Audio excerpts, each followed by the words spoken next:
জি sir পাইছি। আমি তোমাদের বলছিলাম গত ক্লাসে আমরা একটা থিম নিয়ে আলোচনা করছিলাম একদিন ক্লাসে, মনে আছে কিনা? ওই যে ট্রাফিক পুলিশের, আমি তোমাদেরকে একটা থিম লিখেও দিছিলাম গ্রুপে। সো তোমাদের ফার্স্ট পেপার পরীক্ষাতে একেবারে লাস্ট যে কোয়েশ্চেন নাম্বার 11-তে একটা থিম আসে, থিমে থাকে 8 মার্কস, সেটা হলো কবিতার উপরে বেস করে আসে। সো গত ক্লাসে আমরা একটা পড়ছিলাম, সেটা ছিল ট্রাফিক পুলিশের। আজকে আমরা এটিকেট এন্ড ম্যানার্স এর পরে, এটিকেট এন্ড ম্যানার্সটা ছিল হলো ইউনিট হলো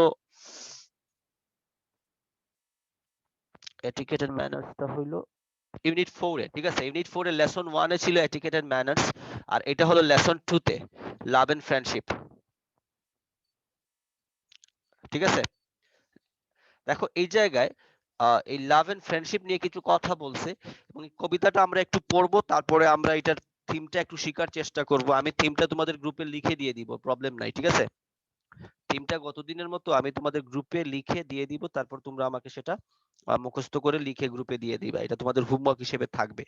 আর যদি আমাদের 40 মিনিটসে ক্লাসটা শেষ হয়ে যায়, আমরা আরেকবার একটু ক্লাসে জয়েন করব, কারণ আজকে আমি আরো একটা বা দুইটা একটু ক্লোজ টেস্ট উইথ ক্লুজ নিয়ে আলোচনা করব, যেমন একটা আমরা আলোচনা করছিলাম লাস্ট ক্লাসে। কথাটা কি বোঝা গেছে আমি কি বলছি? Okay sir, no problem. কারণ যেহেতু আমরা গত ক্লাসটা মিস করছি, ক্লাসটা হয় নাই, সো আমরা একটু এদিকে একটু কভার করার চেষ্টা করব। শুরু করব আমি, শুনতে পারতেছো সবাই ক্লিয়ারলি? জি স্যার। জি স্যার। দেখো এই জায়গায় বলছে, imagine how human relationships have changed over time. ওয়ালাইকুম আসসালাম। যে মানুষের যে রিলেশনশিপটা, একজন আরেকজনের সাথে যে সম্পর্কটা, সেটা কিভাবে চেঞ্জ হয়েছে বয়সের সাথে সাথে, সময়ের সাথে সাথে। Hello sir, how are you? Yeah fine. এইটা তোমাদের একটু আমি বলে দিই, যখন আমি ক্লাসে থাকি পড়াইতেছি, তখন আর আইসা মানে সালাম দেওয়ার দরকার নেই, কন্টিনিউ করব আমরা, ঠিক আছে? পরবর্তীতে না হয় সালাম দেয়া যাবে, ঠিক আছে? Okay sir. দেখো, boys and girls reading in the same class may become good friends. This was not possible 100 years ago। অর্থাৎ যেটা এখন একই একই ক্লাসে একটা ছেলে বা মেয়ে পড়াশোনা করে, তারা খুব ভালো বন্ধু হইতে পারে, সেটা হয়তো 100 years ago পসিবল ছিল না। সো ওভার দ্য টাইম মানুষের মধ্যে রিলেশনশিপটা অনেক চেঞ্জ হয়েছে, মানুষ এখন অনেক বেশি আপডেটেড হয়েছে যুগের সাথে তাল মিলিয়ে। সো এই পুরো কবিতাটাই হলো লাভ এবং ফ্রেন্ডশিপ নিয়ে। Though we have wrong conception about love. একটা মিনিট একটু হোল্ড করো, আমি একটু কথা বলতেছি।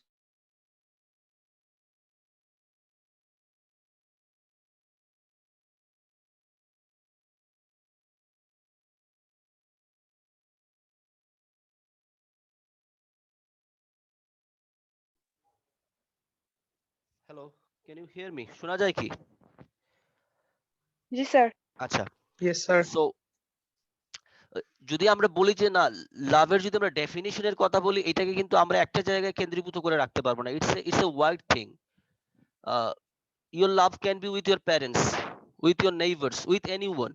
সো এটাকে আমরা ক্লাসিফাই করতে পারবো না এরকম একটা কেন্দ্র করে। এন্ড ফ্রেন্ডশিপ জিনিসটা কিন্তু দেখো অনেক বেশি ইম্পর্টেন্ট মানুষের জীবনটাকে প্রপারলি লিড করতে হলে। কারণ তোমাকে ফ্রেন্ড সিলেক্ট করার ব্যাপারে খুব বেশি চুজি হইতে হবে। তুমি যদি একটা খারাপ বন্ধু সিলেক্ট করে ফেলো, সে তোমার জীবনটাকে একেবারে কি বলবো নষ্ট করে দিতে পারে। এটা হয় না অনেকের ক্ষেত্রেই, ভালো ছেলেরা দেখা যায় একটা মন্দ ছেলের পাল্লায় পড়ে সে নষ্ট হয়ে গেছে। সো লাভ এন্ড ফ্রেন্ডশিপ জিনিসটা মানুষের আসলে রিয়েল জীবনেও কিন্তু অনেক বেশি important. Do you have any doubt? কারো কি ডাউট আছে যে এই দুইটা জিনিস ইম্পর্টেন্ট না মানুষের জীবনে? No sir. বাকিদের কি ডাউট আছে রে? জি না স্যার।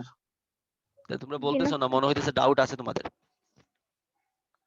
আচ্ছা, love and friendship are the two important demands of human life. মানুষের জীবনের দুইটা খুবই গুরুত্বপূর্ণ চাহিদা হলো এই দুইটা জিনিস। Human life becomes unlivable in their absence. অর্থাৎ যদি মানুষের জীবনে এই লাভ এবং ফ্রেন্ডশিপটা না থাকে, তাহলে মানুষের জীবনটা হয়ে যাবে আনলিভেবল, মানে বসবাস করার মতো, জীবনটাকে সাস্টেইন করার মতো অবস্থাটা থাকবে না। Though human beings need them badly, true love and friendship are difficult to find. এখন কথা হইলো, আমরা যে জ্ঞান অর্জন করি, আমরা যে শিক্ষাটা পাই, সেই শিক্ষার মধ্যেও কিন্তু আবার দুই ধরনের শিক্ষা আছে। একটা হলো কুশিক্ষা, একটা হলো সুশিক্ষা, তাই না? Yes sir. তো আমরা বলি যে দেখো এই লোকটা অনেক বেশি শিক্ষিত হয়ে গেছে, কিন্তু সে শিক্ষিত হয় নাই বলেই সে দুর্নীতি করতে পারতেছে, সে মানুষের ক্ষতি করতে পারতেছে। লাইক লাভ এন্ড ফ্রেন্ডশিপের ক্ষেত্রেও কিন্তু এক্স্যাক্টলি সেম জিনিসটাই ঘটে। তোমাকে ট্রু লাভটা, ট্রু ফ্রেন্ডশিপটা ফাইন্ড আউট করাটা আসলে ডিফিকাল্ট। ইউ নেভার নো যে কে ভালো কে খারাপ। হয়তো আউটার বিহেভিয়ারে মনে হইতে পারে যে এই মানুষটা খুব ভালো, বাট ভিতরের দিকে হয়তো সেই রকম না। So true love and friendship পাওয়াটা কিন্তু আসলেই ডিফিকাল্ট, বাট এটা আমাদের জীবনে খুবই গুরুত্বপূর্ণ, এটা আমাদের জীবনে লাগবে। Right, sir. আমরা এই জায়গায় একটা কবিতা পড়বো, শর্ট সং এর মতো এইটা, ফ্রম উইলিয়াম শেক্সপিয়ার। নাম তো সবাই শুনছি আমরা, তাই না? Yes, sir. তার একটা নাটক আছে, নাটকটার নাম ছিল এজ ইউ লাইক ইট। তার জন্ম হয়েছিল 1564 এ এবং মারা গেছিলেন 1616 সালে। উনি হলেন ইংলিশ ড্রামার, তাকে father of the English drama বলা হয়, ইংলিশ ড্রামার জনক বলা হয় তাকে, ঠিক আছে? Yes, sir. I know that. Good. আচ্ছা, কি বলছেন দেখো উনি, যে উনি তার এই নাটক As You Like It laments the absence of true love and friendship in human life. তিনি তার এই নাটকের মধ্যে বলছেন যে বর্তমান যুগে মানুষের মধ্যে ট্রু লাভ আর ফ্রেন্ডশিপটা আসলে একেবারেই খুঁজে পাওয়া যায় না, কারণ মানুষ এখন জাস্ট উপরের দিকে মানুষ লাভ এন্ড ফ্রেন্ডশিপটা দেখায়, আসলে ভিতরের দিকে ম্যাক্সিমাম মানুষই এই লাভ আর ফ্রেন্ডশিপ যে ট্রু যে জিনিসটা আছে এটা মানে মানুষের প্রতি সে শখ করে না। আমাদের ম্যাক্সিমাম লাভ এবং ফ্রেন্ডশিপ গুলো এখন দেখা যাচ্ছে যে এই যে কি বলে এটারে, ওই এক ধরনের প্রিটেনশন, মানে মানুষকে দেখানো জিনিসটা। আমি কি বেশি জটিল করে কথা বলতেছি রে? না, sir. ওকে। উইলিয়াম শেক্সপিয়ারের একটা খুব মজার বিষয় ছিল, ওনার জন্ম এবং মৃত্যুদিন কিন্তু একদিনই। কেউ কি জানো সেটা কত তারিখে? ভুলে গেছি, স্যার। আমি শুনছিলাম এরকম। ওনার জন্ম হলো 23 এপ্রিল, মৃত্যুটাও 23 এপ্রিল। সো একই দিনে ওনার জন্মবার্ষিকী এবং মৃত্যুবার্ষিকী পালন করা হয়। ইন্টারেস্টিং একটা বিষয় না? Yes, sir. Very interesting. আচ্ছা, তো কবিতাটাতে কি বলছে দেখো, আমি কবিতাটা পড়ি, আমি সারমর্মটা বলবো কবিতার, এবং এরপরে আমি এটার থিম দিব, থিমটাই তোমাদের হোমওয়ার্ক থাকবে। কি বলছে দেখো, blow blow the winter wind, অর্থাৎ বলতেছে শীতের দিনে যে বাতাসটা প্রবাহিত হয় সেটা দো আর্ট নট সো আনকাইন্ড, অর্থাৎ এই যে বাতাসটা বহে বা বাতাসটা যে প্রবাহিত হয় সেটা মানুষকে অনেক বেশি কষ্ট দেয়। এটা আমাদের শীতের দিনে দেখো যখন বাতাসটা হয় তখন কিন্তু আমাদের অনেক বেশি ঠান্ডা লাগে, তাই না? লাগে কি Yes, না? sir. লাগে, স্যার, অনেক। কিন্তু কি বলতেছে দেখো, as man's G sir. ingratitude thy tooth is not so keen because thou art not seen although thy breath be rude। অর্থাৎ কথাটা হলো পুরো জিনিসের যে শীতের দিনে যে প্রচুর পরিমাণে বাতাস প্রবাহিত হয় সেটা মানুষকে অনেক কষ্ট দেয়, কিন্তু তার থেকেও বেশি কষ্ট মানুষ পায় যদি একজন মানুষ অকৃতজ্ঞ হয়ে যায় অন্যজনের প্রতি, অর্থাৎ কৃতজ্ঞতাটা স্বীকার করে না। অর্থাৎ Yes, sir. একজন মানুষের কাছ থেকে হেল্প পাওয়ার পরেও তার সেই কৃতজ্ঞতাটা না দেখায়, তাহলে সেটা ওই উইন্ডের চেয়েও আরো বেশি মানুষকে কষ্ট দেয়। এটা কম্পেয়ার করছে, ঠিক আছে? এই জায়গায় Yes, একটা sir. কবিতার লাইন দেখো, বলছে হেইয়ো সিং হেইয়ো। আমরা যে বলি না অনেক সময় যে নৌকা চালানোর সময় দেখি অনেক সময় হেইয়ো হেইয়ো বলে। unto G, the sir. green holy most friendship is feigning most loving mere folly। মানে বলতেছে এই যে ম্যাক্সিমাম যে মানুষের সম্পর্কটা, মানুষের যে ফ্রেন্ডশিপটা, মানুষের যে লাভিং রিলেশনশিপটা, এটা হলো ম্যাক্সিমাম হইলো লোক দেখানো, আসলে কেউ কাউকে পছন্দ করে না। এটা হলো অ্যাকর্ডিং টু উইলিয়াম শেক্সপিয়ার। মানে হলো যে উনি বলতেছে প্রত্যেকটা মানুষ অভিনয় করতেছে লাভ এবং ফ্রেন্ডশিপের, আসলে রিয়েলি তারা একজন আরেকজনকে পছন্দ করে না, এটা জাস্ট দেখানোর জন্য। দেন হেইয়ো, এটা আসলে উনি ফ্রাস্ট্রেশন থেকেই বলছে, কারণ বর্তমান যুগে মানুষ যে মানুষকে মেরে ফেলে, হানাহানি মারামারি এই সব কিছু মিলাই আসলে এই কথাটা উনি বলছে।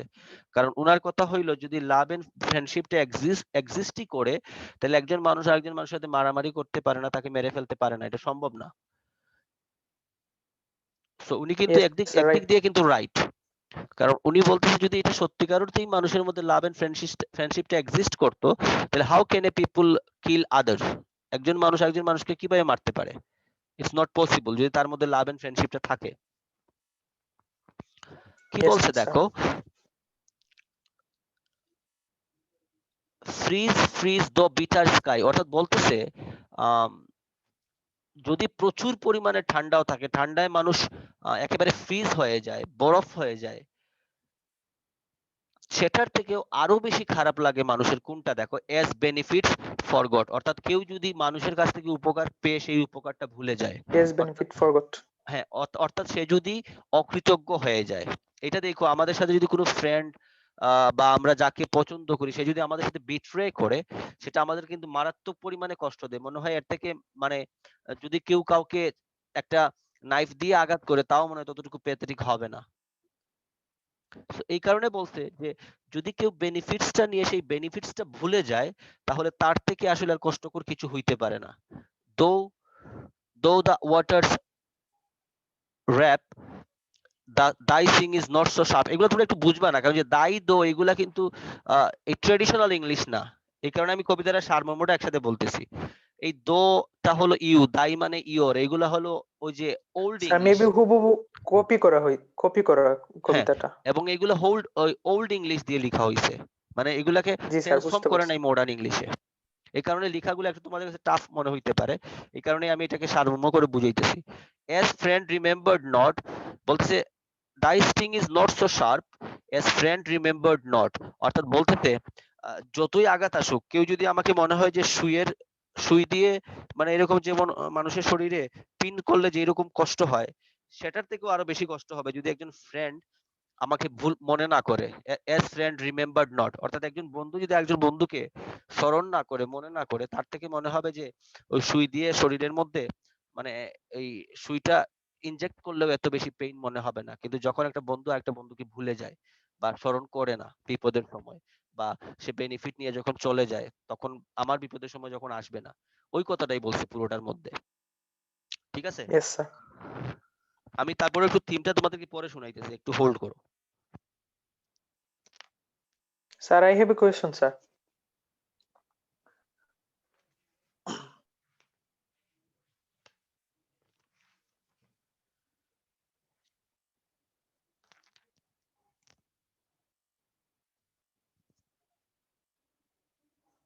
আমি থিমটা একটু পড়ি তোমাদের জন্য, শোনা যাচ্ছে তো? হ্যালো, জি জি স্যার। স্যার, শোনা Yes, যাচ্ছে। sir. Yes, sir. কি বলছে দেখো, the contrast between nature and human beings finds a beautiful expression in the poem, অর্থাৎ নেচার এবং মানুষের মধ্যে একটা কন্ট্রাস্ট করছেন উনি, William Shakespeare. The ingratitude of human beings is shown to be harsher and crueler than the winter wind, অর্থাৎ তিনি বলতেছেন শীতের যে প্রচন্ড পরিমাণে বাতাস, সেটার থেকেও মানুষের অকৃতজ্ঞতাটা হলো আরো বেশি কষ্টের, আরো বেশি মানুষকে মানে এই ঠান্ডা থেকে সে যতটুকু না আঘাত পাবে তার থেকে আরো বেশি আঘাত পায় যদি মানুষ ইনগ্রেটিটিউডটা শো করে কারো প্রতি, অর্থাৎ অকৃতজ্ঞ হয়ে যায়।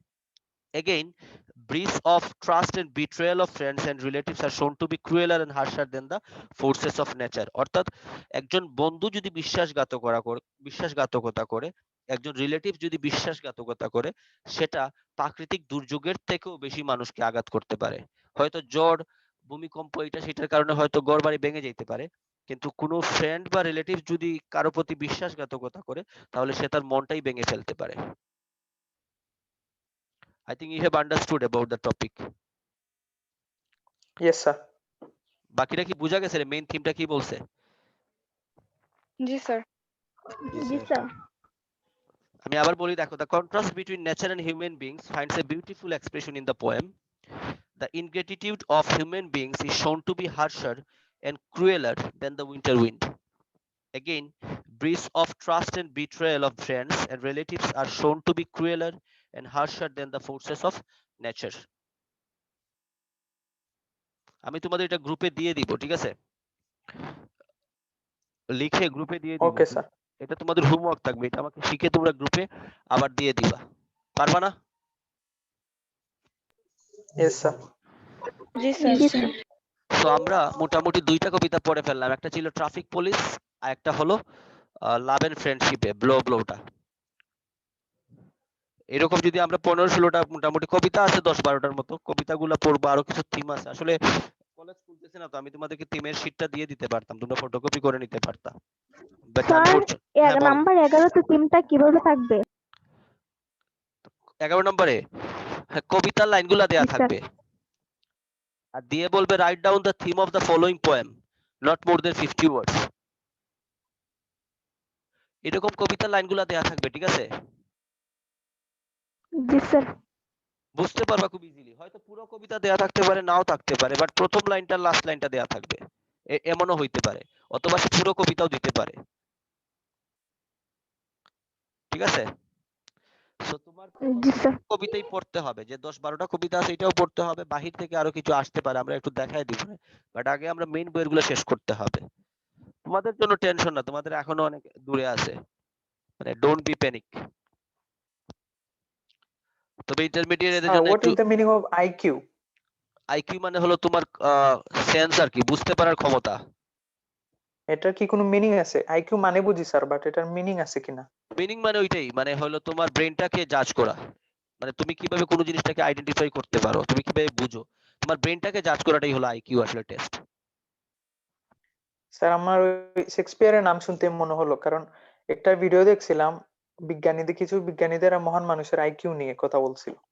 হ্যাঁ বলে, লাইক ওই যে ইয়েতে বলছিল না, ওই যে দেখছো না, ওই যে কি একটা ফিল্ম ছিল না রে, ওই যে সে 5 এ পড়ে 8 এর ম্যাথ সলভ করে ফেলে, এরকম পরে যে তার আইকিউটা টেস্ট করা হয়েছিল।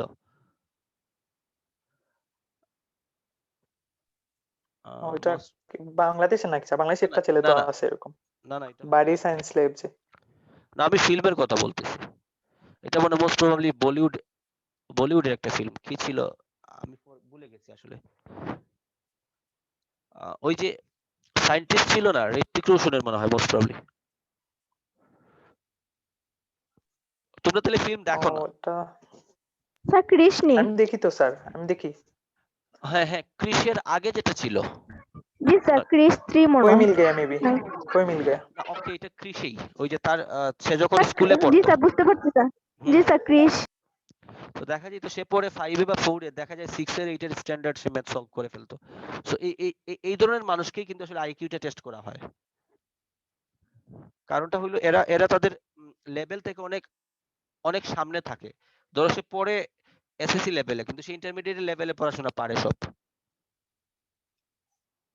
এরা একটু এক্সট্রা অর্ডিনারি হয়, জি ঠিক স্যার আছে? বুঝতে পারছি। এরা শেক্সপিয়ারের হলো আইকিউ দেখছিলাম 170 লেভেল। এরা হলো ন্যাচারালি, আমরা বলি না অনেক সময় গড গিভেন ট্যালেন্ট, এরা হলো natural talent. But most of the মানুষ কিন্তু ন্যাচারাল ট্যালেন্ট না হয়েও সে ন্যাচারাল ট্যালেন্টের মতো হইতে পারে, যদি সে তার যদি ডেডিকেশন বা হার্ড ওয়ার্কটা থাকে, ইটস পসিবল। মানে পড়াশোনাটা আসলে দুইটা জিনিসের উপরে ডিপেন্ডেন্ট, তুমি whether you are talented or not, this is not the fact actually. Sir you mean IQ চাইলে বাড়ানো যায়, আইকিউ লেভেলটা বাড়ানো যাবে অফ কোর্স ইউ এরকম হ্যাভ, কিছু? You can. That means if you have dedication and okay sir. Hard work, এই দুইটা জিনিস থাকলে ট্যালেন্ট থেকে ওই দুইটা জিনিস বেশি ইম্পর্টেন্ট। কারণ একটা মানুষ এফোর্ট দিলে সে পারবে না, এটা আসলে মানুষের ভুল ধারণা। একটা মানুষ যদি প্রত্যেকদিন সে 8 ঘন্টা 10 ঘন্টা পড়াশোনা করে, সে অবশ্যই আমার থেকে বেশি জানবে, এটা এটা ন্যাচারাল জিনিস, তাই না?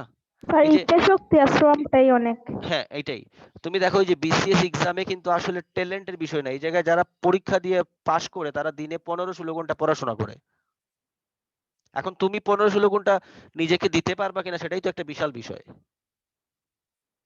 এখন একটা মানুষ ইয়েস যদি স্যার। 2-3 বছর যদি 15-16 ঘন্টা শুধু পড়াশোনাই করে, তার কাছে তো মানে সব জিনিসই মুখস্থ হয়ে যাওয়ার কথা, বাট তুমি এই 15-16 ঘন্টা দিতে পারবা কিনা সেটাই তো তোমার ডেডিকেশন, এটাই তো হার্ড ওয়ার্ক, তাই না? Yes sir.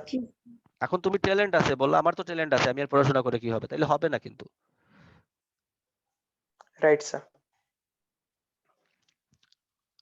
ওকে, আমরা এক জায়গা থেকে আরেক জায়গায় চলে গেছিলাম, আমরা আবার জায়গায় চলে আসি আমাদের। তো এইটা হলো, এগুলা মাঝে মাঝে বলি তোমাদেরকে আসলে, কারণ এগুলা বলা উচিত ক্লাসের মানে ক্লাস থেকে বের হয়ে গিয়েও। পড়াশোনাটা তো আসলে জাস্ট বুকিশ না, কিছু জিনিস তোমাকে বুঝতে হবে। You need to understand something out of your books, যেটা তোমাকে হেল্প করবে। ইয়েস স্যার, দুইটা পার্টি আমরা এনজয় করি স্যার, বুকের তারপর হচ্ছে যেগুলা এক্সট্রা শিখান। না, but I am not a good story teller actually, বলতে পারি না খুব সুন্দর করে। না স্যার, আপনি অনেক গুছিয়ে কথা বলেন স্যার। দেখ কি বলে, বাট আই না ট্রাই, স্যার, এগুলো আমাদের অনেক জ্ঞান দেয়। মানে আমার কাছে জাস্ট একটা জিনিস আমি মনে করি যে টিচিং, আমি জাস্ট আসলে টিচিংটা নিজের ইচ্ছা থেকেই নিছি। অনেকেই বলে আমি কখনো অন্য কোনো জবে ট্রাইও করি নাই, I don't know why. My plan was to go to abroad, somewhere in Australia or Canada, but my parents didn't permit me, as I am the only son of my parents. ও sir, interesting sir. That's why actually I took part in IELTS also. I got 7 maybe 2.5 years ago. So I could 7 easily go. Point, Yeah, I wow, could easily go really anywhere. Sir? But এটা এখন invalid হয়ে গেছে, 2 বছর পরে IELTS এর result থাকে না, মানে এটা ইনভ্যালিড হয়ে যায়। বুঝছি স্যার। স্যার আপনি তো অস্ট্রেলিয়াতে ইজি যাইতে পারতেন, 7 পয়েন্ট খুব টাফ স্যার আজকাল। বাট দেখো, আমি যদি অস্ট্রেলিয়া যেতে পারতাম, এই জায়গায় যেতে পারতাম, তোমাদেরকে তো পড়াইতে পারতাম না, না? জি স্যার, আমরা লাকি স্যার আপনার পাইছি। আপনার ক্লাসটা মিস থ্যাঙ্কস টু করতাম। স্যার, আঙ্কেল আন্টিরে থ্যাংক ইউ স্যার। না না, এটা বিষয় না। বিষয় হইলো যে that means I like teaching and I enjoy teaching. That's the main point. আমার কাছে মনে হয় যে আমি কনফিডেন্স ফিল করি যে যখন স্টুডেন্টকে পড়াই, that means I can help them to learn, but it doesn't mean that I'm boast of my knowledge, but I believe that I can teach.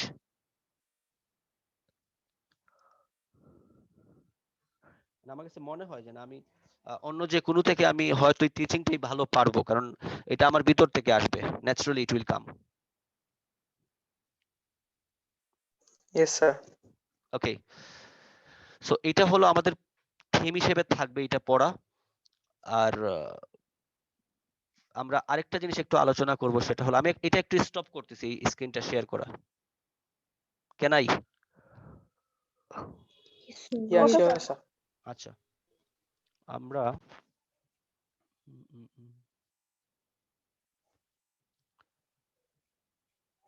Screen share. আচ্ছা আচ্ছা, আরেকটা জিনিস আমি যেটা ওই যে বলছিলাম যে আমরা আজকে ক্লোজ টেস্ট উইথ ক্লুজের একটা সলভ করছিলাম, আজকে আরেকটা নিয়ে একটু সলভ করব, সেটা চেষ্টা করব। সেটা হলো 2 নাম্বার। এটা মানে তোমরা করছিলা কনফ্লিক্টেডটা, না? রাজশাহী বোর্ড 2017 অনেকেই করে দিছে আমাকে। জি স্যার। জি স্যার। গুড, আমি পাইছি অনেকেরই। এই যে আমার ল্যাপটপের যে কি হয় মাঝে মাঝে, গড নোস।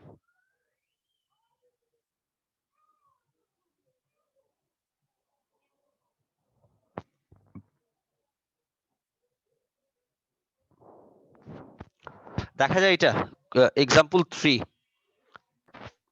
জি জি স্যার। স্যার। তোমাদের আমি কিছু জিনিস বলছিলাম। জি বলেন,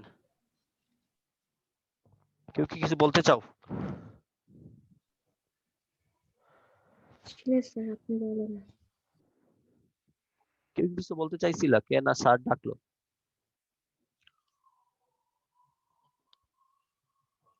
আচ্ছা, কারো কিছু বলার নাই, ফাইন। তো দেখো, আমি তোমাদের এই ক্লোজ টেস্ট উইথ ক্লুজের ক্ষেত্রে কিছু কথা বলছিলাম, আমাকে যদি কেউ একটু রিমাইন্ড করে দিতা যে কি কি বলছিলাম, কোন কোন জিনিসটা আমাদেরকে ফলো করতে হবে যারা ক্লাসে ছিলা। স্যার এটা কোন অ্যাক্টিভে আছে আর এটা হ্যাঁ। কোন টেন্সে আছে? প্রথম যে জিনিসটা আমরা বলছিলাম, আমাদেরকে টেন্সটা ফাইন্ড আউট করতে হবে, যে আমি এটা যে অ্যান্সার করতে যাচ্ছি এটা কোন টেন্সে অ্যান্সার করতে হবে। তারপরে আমাকে দেখতে হবে এটা থার্ড পারসন সিঙ্গুলার নাম্বারে আছে কিনা, সেটা দেখতে হবে। তারপরে আমাকে দেখতে হবে সেন্টেন্সটা আমি অ্যাক্টিভে লিখবো কিনা প্যাসিভে লিখবো। ঠিক আছে, এই জিনিসগুলো আমাকে ফলো করতে হবে অ্যান্সার করার সময়। উপরে একটু শব্দগুলা দেখো তো, শব্দগুলা সম্পর্কে আমরা জানি কিনা। ইয়েস স্যার, জানি তো। পরে দেখো সবাই, শব্দগুলা সবগুলো আমরা জানি কিনা।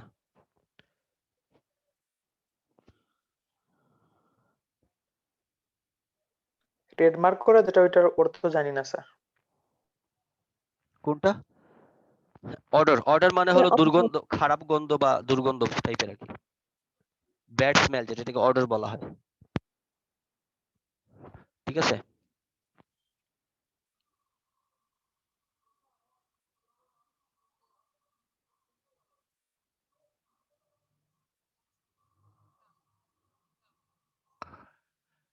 স্যার বাকিগুলো অনেকগুলা পারে আবার অনেকগুলা অপরিচিত মনে হচ্ছে, আপনি কাইন্ডলি একটু সবগুলা একটু তাড়াতাড়ি বলে দিন আচ্ছা, উত্তরগুলো। অপরিচিত গুলারে আমি এখন পরিচিত করে দিব, তাই তো?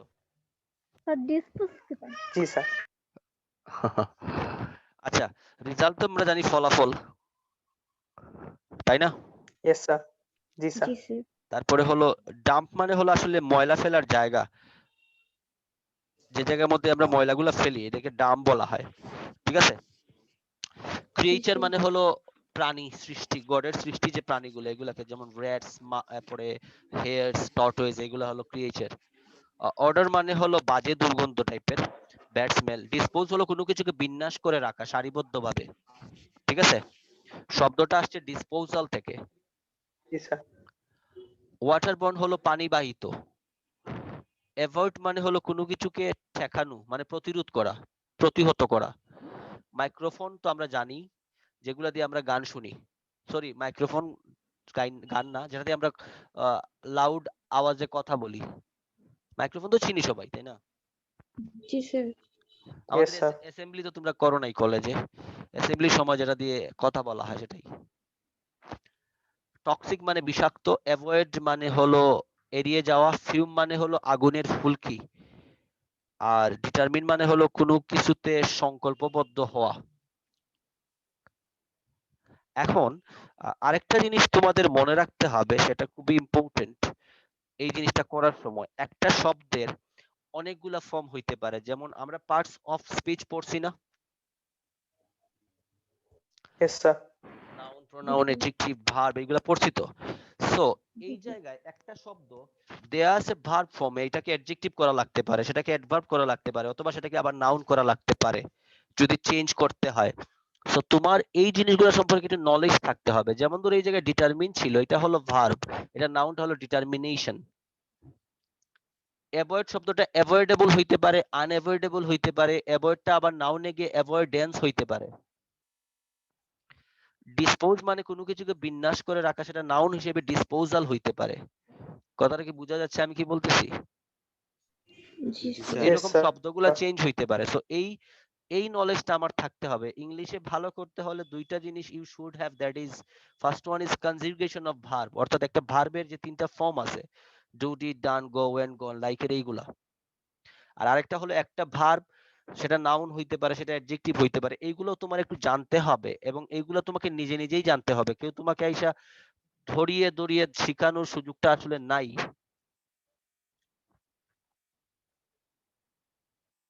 আমি কথা খুব হার্শ বলি, যেগুলা রিয়েল এগুলা রিয়েলি বলি। আমি এই জায়গায় তোমার সাথে ভনিতা করে লাভ নাই যে আমি তোমাকে সব শিখিয়ে ফেলতে পারবো। জি sir. End of the day তোমাকেই কাজ করতে হবে। I will just show the way, yeah go this way, that will be easier for you, but you need to work. Maybe I will work beside you, তোমার পাশে হয়তো আমি হাঁটতে পারবো, বাট তোমার হাঁটাটা তোমাকেই হাঁটতে হবে।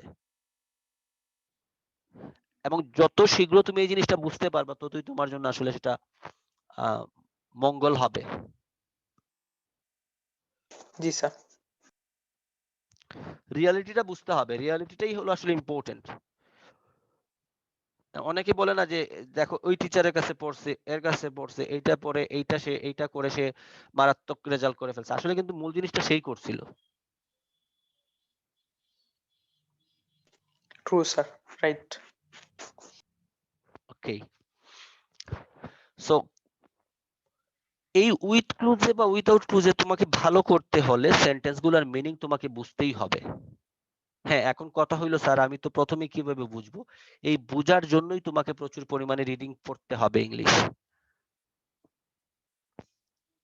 কারণ এই যে লেখাগুলো আছে, এই লেখাগুলো যদি আমি বাংলা না বুঝি, তাহলে আমি যে শব্দটা কোন জায়গায় নিয়ে বসাবো সেটা তো আমার জন্য ইম্পসিবল হয়ে যাবে। যেমন লিখছে every year millions of people all over the world die unnecessarily as a result of pollution. প্রতি বছর হাজার হাজার লক্ষ লক্ষ মানুষ মারা যায় কিসের জন্য? পলিউশনের জন্য। ঠিক আছে? These Yes, sir. unfortunate and dash deaths are brought about by four specific factors. এই আনফরচুনেট এবং ড্যাশ ডেথ গুলাকে আমরা অ্যাভয়েড করতে পারতাম। সো এটা হবে this unfortunate and avoidable deaths. অ্যাভয়েডটা হয়ে গেছে অ্যাভয়েডেবল, মানে এই ডেথ গুলো আমরা এড়িয়ে চলতে পারতাম যদি আমরা দূষণটাকে স্টপ করতে পারতাম। সো এটা হলো অ্যাভয়েডেবল ডেথস।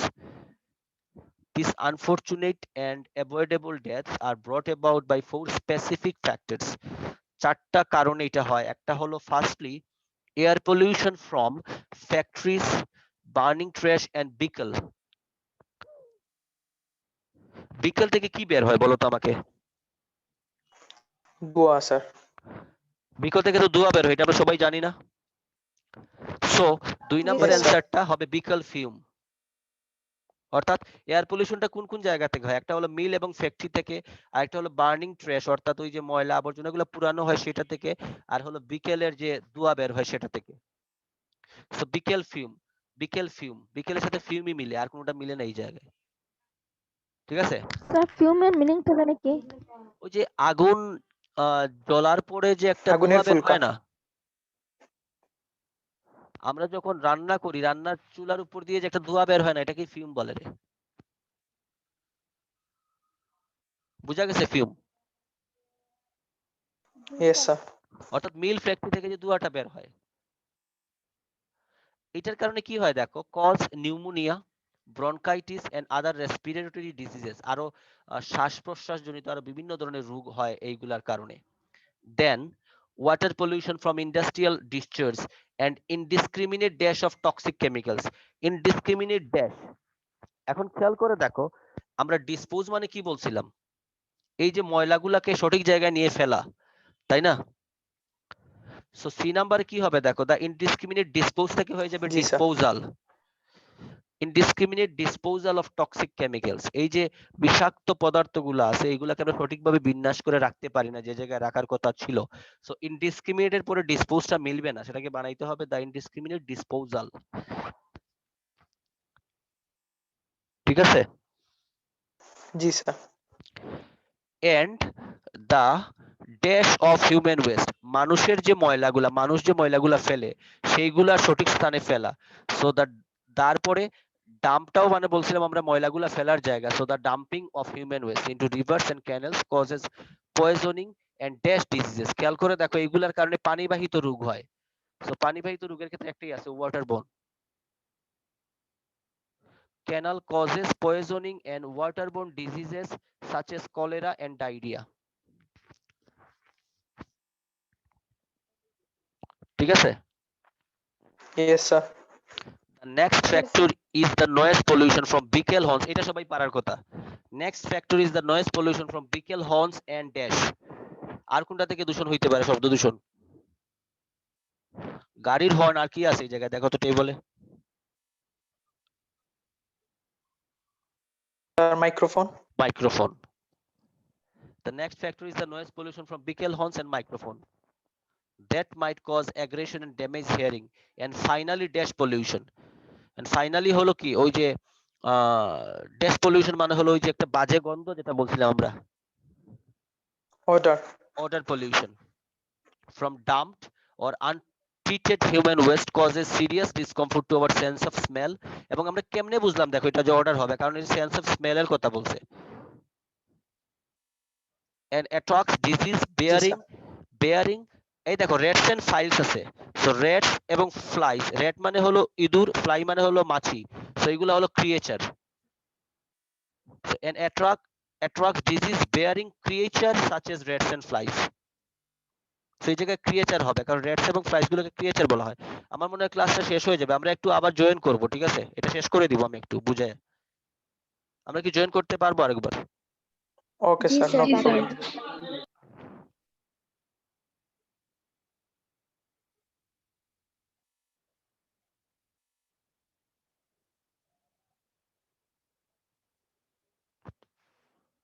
তো আমরা কেটে গেলে আমরা একবার জয়েন করব ওকে ওকে জি sir sir okay sir maybe specific time নেই স্যার, না অনির্দিষ্ট যে কোনো সময় শেষ হবে? within 30 seconds. So you can count 1 2 3 4 like that and it will be stopped. 5 4 3 2